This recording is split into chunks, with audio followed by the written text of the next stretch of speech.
Thank you, everyone who commented on this item and for your participation today. I'd like to bring it back to staff to see if maybe you can provide some response to some of the concerns that have been raised, especially as it relates to the mobile home park, who I think we've heard from a lot today. Yes, thank you.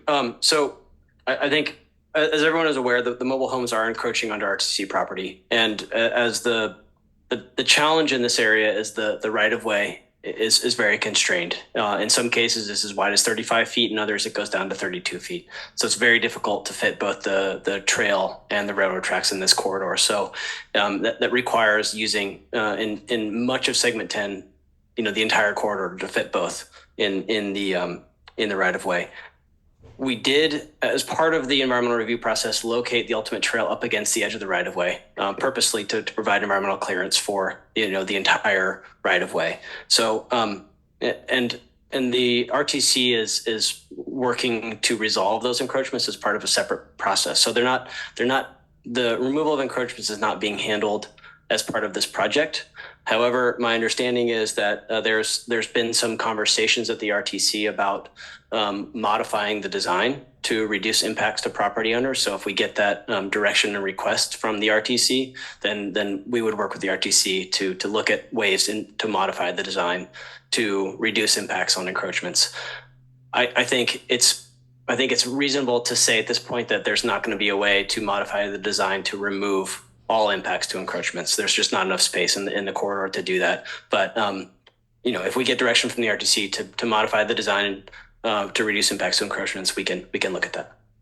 Great, and I just want to say that I appreciate the fact that there is an opportunity through the RTC to address some of these potential negative impacts. And so for those folks who spoke today specific to those impacts, I would just encourage you all to, continue to pay attention to when this item's on the RTC board's agenda and to express your concerns to RTC members, because there could be a way that we can resolve some of the concerns that were raised before us today. I guess I'll just share some comments and feedback. First, I just really want to appreciate everyone who's worked so hard on this and for all the information that was provided to us today on this item.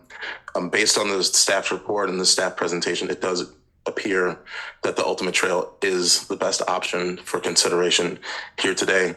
And I just want to reflect on some of what I heard, which is that, we really want to be respectful of the voters who voted on Measure D to move forward with the rail and trail option. And I think it's, really important, and it's our responsibility to continue to honor and respect the vote that was made at that point in time. When we think about equity and we talk about equity, if we delay action today, there's a good chance that this is going to jeopardize one of the largest grants that we've been able to receive in the history of the state of California for this kind of project. And what that means is if we jeopardize that funding, we will be putting to waste a lot of past funding that's been used on this project. It will jeopardize our ability to get future funding. And I think that's a real concern when it comes to equity, because what that means is we will have, here in North County, we will have segments that are completed, and it's going to jeopardize the potential to have segments in South County for residents down there. And so I think it's really critical that we continue to move forward with the staff recommendation today, so that we are demonstrating to the state of California, we're demonstrating to the voters that when we receive these kinds of funds, we're going to use them responsibly, and we're going to demonstrate that this is why state and federal government should give us more money to help us backfill these gaps. In my experience, and I'll just, as it relates to another issue that I spoke about earlier with going with the city of Santa Cruz to discuss funding for homelessness at the state level, the number one thing that they appreciated was that we're moving forward, that we're not trying to delay our projects. And I think in this case, we need to continue to demonstrate that we are able to use funds responsibly when the state provides them to us. And we need to leverage the projects that we've completed to be able to show that, we're capable of taking these funds and using them responsibly. And so please help us in these instances when we have these gaps in funding. And then furthermore, I'd just like to say that, if we delay, these decisions, it also means that the cost of everything is going to go up at the same time. So, if we're saying, well, we don't have enough money right now, we should delay, it's like, well, the costs are just going to continue to go up over time. So why should we use that as an excuse to delay rather than continue to move forward? And as staff has mentioned, They're looking for creative ways to help backfill some of these gaps. And I think that we should allow staff the opportunity to really go out and explore other funding options, explore ways that we can reduce costs, but continue to move forward so that we're not, wasting money and allowing for the cost of this ultimate trail option to go up over time. And then I'd also be concerned if we, pull rail out, because the voters definitely said that they didn't want that to happen. And I could see us, getting sued potentially if we decide to go against the voters' will. And so for me, I'd be happy to entertain a motion to move forward the staff's recommendation on this item. You made a motion? No, I can't make a motion. Okay. I think ultimately we're approving an EIR, right? It's not really a business plan or a concept report. And I'd like to see us move forward and, not delay the process. I think I want to see the projects in South County happen, but I'm also concerned about future projects.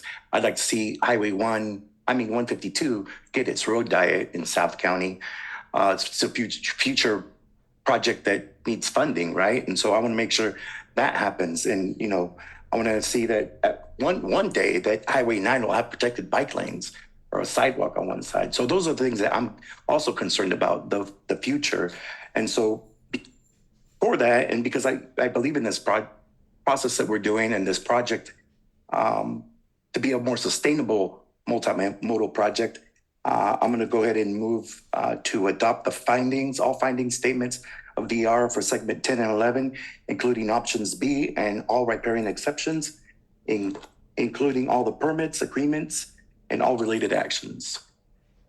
So is that essentially moving the staff recommendation? Yes, okay. Staff recommendation. So you have a motion for the staff recommendation. Is there a second?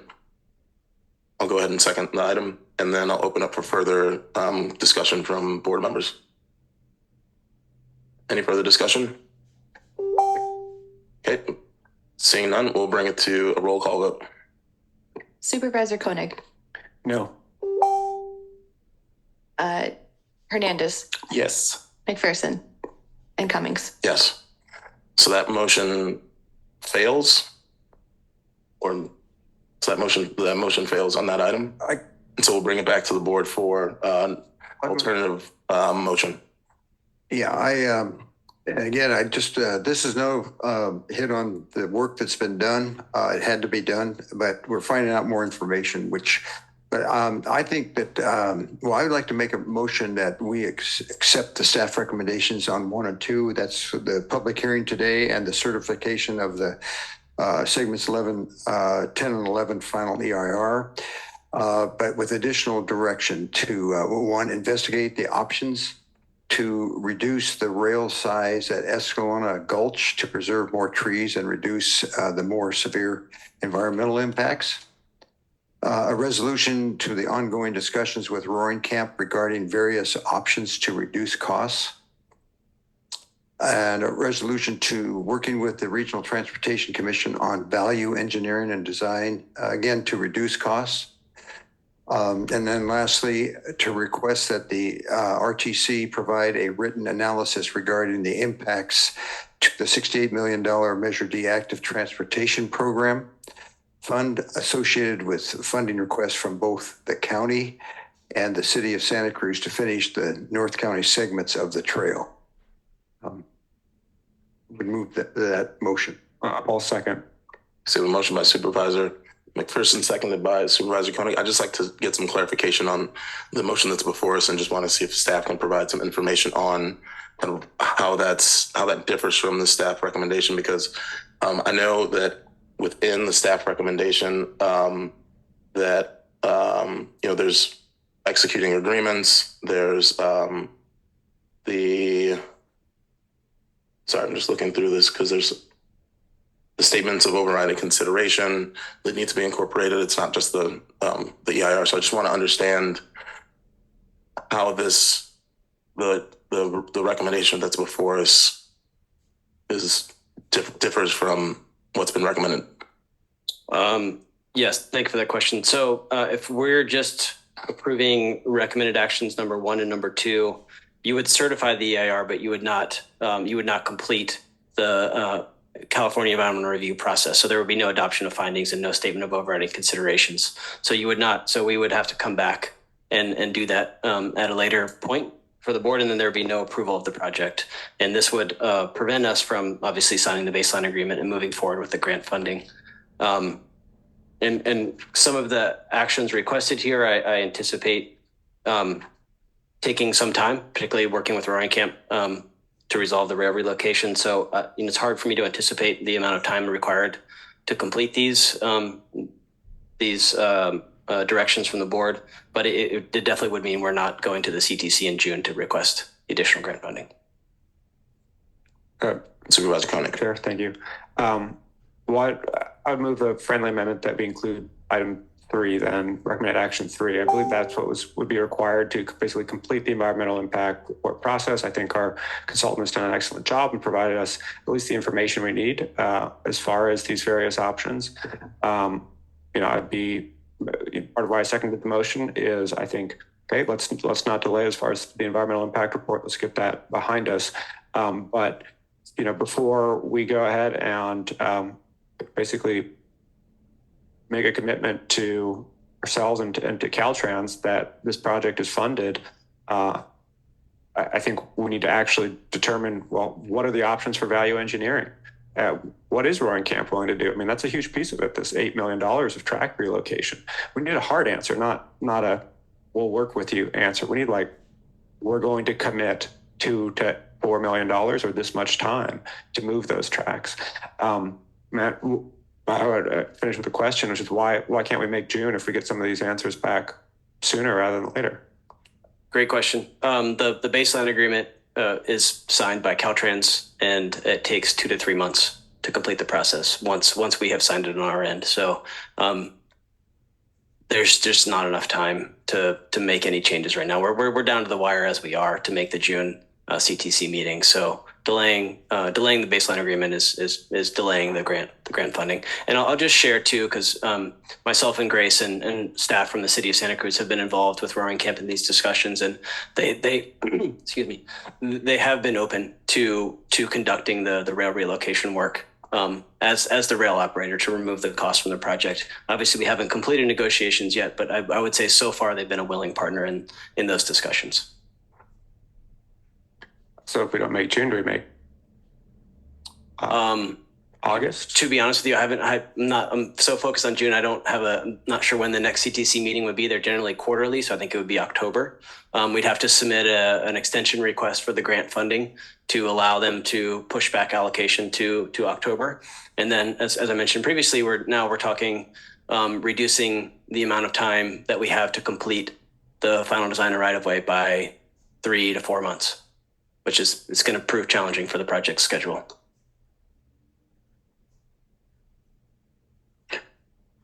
So any questions? No further questions. Okay. I'd just like to ask, so it sounds like there's a friendly amendment to add number 3. Is that correct? But I'm just wondering what the rest of there's 8 recommendations here.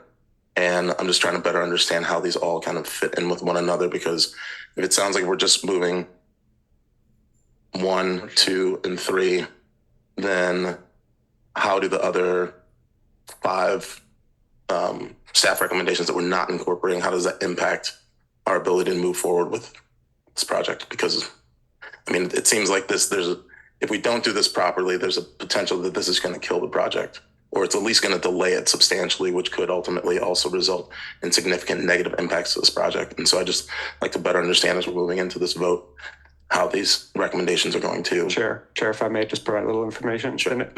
After June, the next meeting is August 15th. Thank you. Okay. And it's June 27th. So a month and a half. Correct.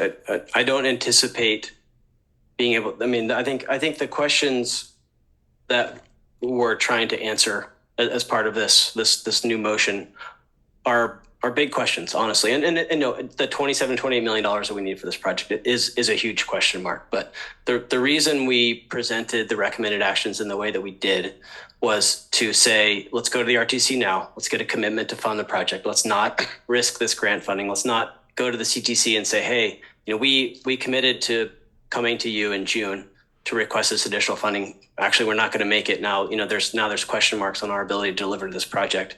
And frankly, there's 2 years for us to work with the RTC to go after additional grant funding, to work with Roaring Camp to reduce costs for the project, to work with the design team to value engineer the project. So the idea here is not to say we're going to use all $28 million of Measure D funding for this project. We're going to look for additional ways to save costs. This just gets us to deliver the project and to move forward with the grant funding in a way that doesn't, like many of you have said, risk our grant money. And I guess that's my biggest concern with the recommendations before us. If we're able to move forward and then incorporate, some of these resolutions to reduce costs, it sounds like that's the biggest concern right now is the reduction of cost. And it sounds like we're moving forward with the ultimate trail. And so I'm just wondering if there's an opportunity for us to not delay, because by leaving out some of these other pieces, it's really uncertain how this is going to impact our funding. Correct. And so there could be an opportunity for us to move forward. And then also, with resolutions to reduce costs, working with the RTC to reduce cost, getting this written analysis. I mean, I'm just wondering if there's an opportunity for us to have a win-win here with these, because that sounds like what is the concern is.